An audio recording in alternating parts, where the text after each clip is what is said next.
Why hello there!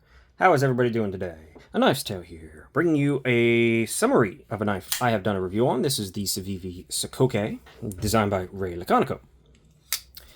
The full review will be linked in the description. Too long didn't read, this is a good knife. But there is a substantial problem with this knife that is important. Quick take a peek. 3 1/4, a little over 7.5 total size. You've got a liner lock with inset scales under a micarta, which is slightly contoured, which is very nice, and very nice micarta. This is like some of the best micarta I think Civivi has ever worked with. It is fantastic micarta. And it even looks good. Like, I'm not always a fan of this sort of brown natural micarta, but this one, You have, as in true Civivi fashion, tiny print that says, good lord, I can't even get the camera to pick it up. It's there. There it is. 14C28N blade steel, which is wonderful. Great, tough blade steel.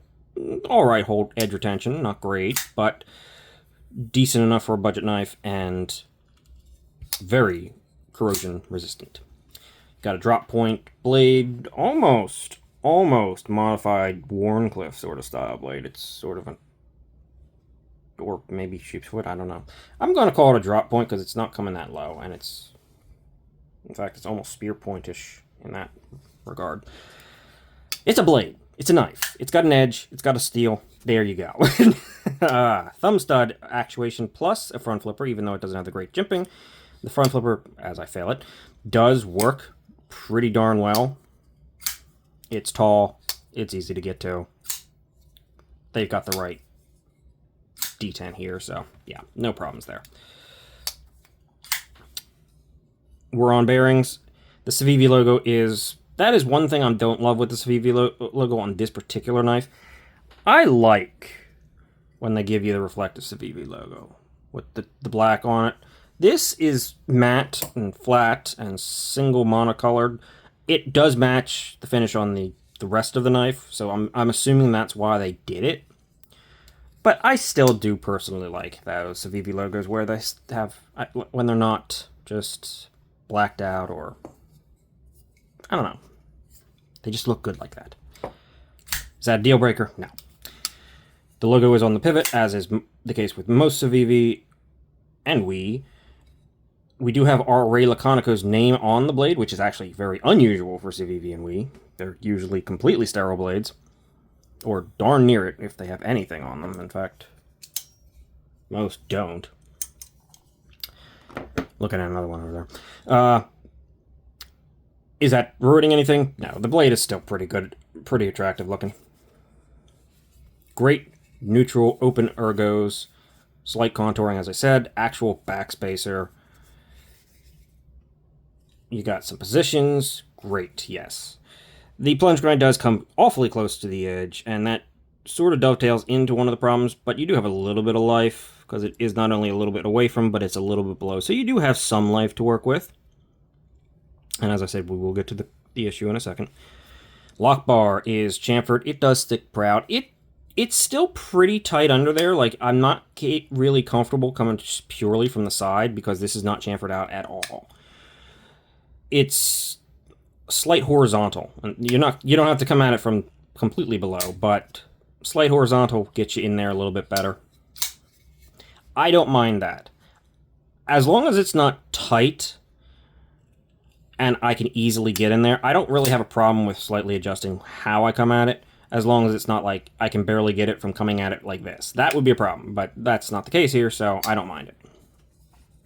You also have some jimping underneath here that I guess give a little bit of texture, not much, not really much in the way of grip, but tactile feel, yes, so they're noticeable and notable.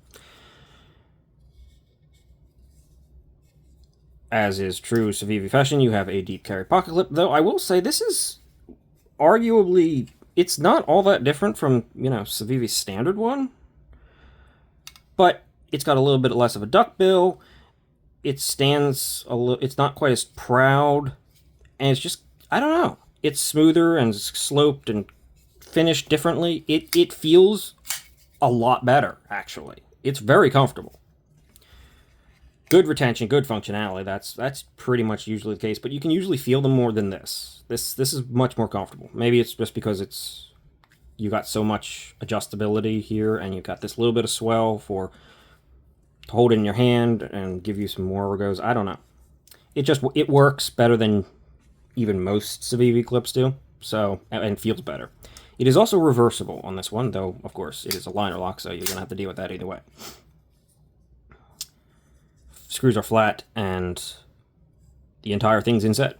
There is full liners that are skeletonized. It's not a heavy knife. It's very reasonable. In fact, it's very light. In fact, it's so light that it's worth mentioning. This feels... I don't remember how heavy this knife is, and it's probably going to prove me wrong, but it feels super light. 3.4 ounces. It's almost an ounce an inch. It is pretty darn light. And it feels it. It really does. You got a really good... The balance point is a little bit further back because of the steel and everything. And it does have a relatively thin blade stock with a decent behind the edge, but it feels very manipulatable. It feels so light that you don't really mind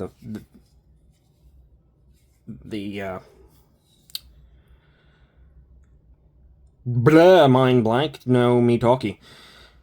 You don't mind the balance point being a little bit further back. You also have a lanyard hole, which maybe it's being prioritized over the clip, but the clip's in such a position that it's still so good that I don't mind. And it's a lanyard hole. Do you want it? Do you need it? Right? So, what is actually the problem with this knife? And that is the stop pin hits right behind the freaking edge. Now, I will say that if you actually take a close look, it hits right around the point where the actual contact point is right here, almost where it gets back to full blade stock thickness. So, if you want to cut in from, say, here forward, and you're a little bit careful and you don't mind extending that choil just a tiny bit more, you can cut in your own choil, you can extend the life of this knife, and it will be fine.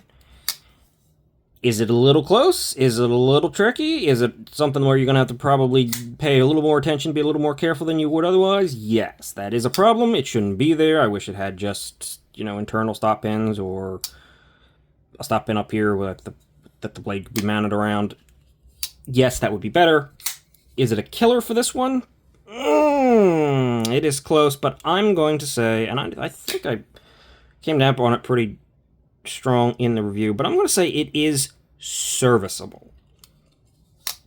So, just something to be taken into consideration, but you'll definitely get your money's worth, because even if you just tap it a little bit to get the blade, the plunge grind to go up a little bit away from your edge, you won't get a smile too early.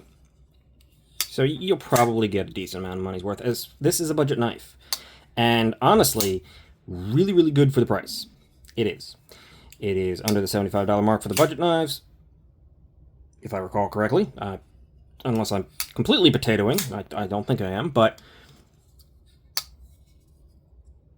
this is honestly potentially just fantastic. Like, one of Civivi's potential best budget offerings. It's just doing so much right, and so much good. And because you have that little bit of hair that you can, thread the needle to avoid having any problems, yeah, this is a very good, very recommendable knife. So, Civivi Sokoke by Ray Laconico. Dog has apparently decided that I'm not allowed to do videos anymore, so I'm going to call it here and say thank you guys. Consider liking, subscribing, etc. I'll see you guys in the next one.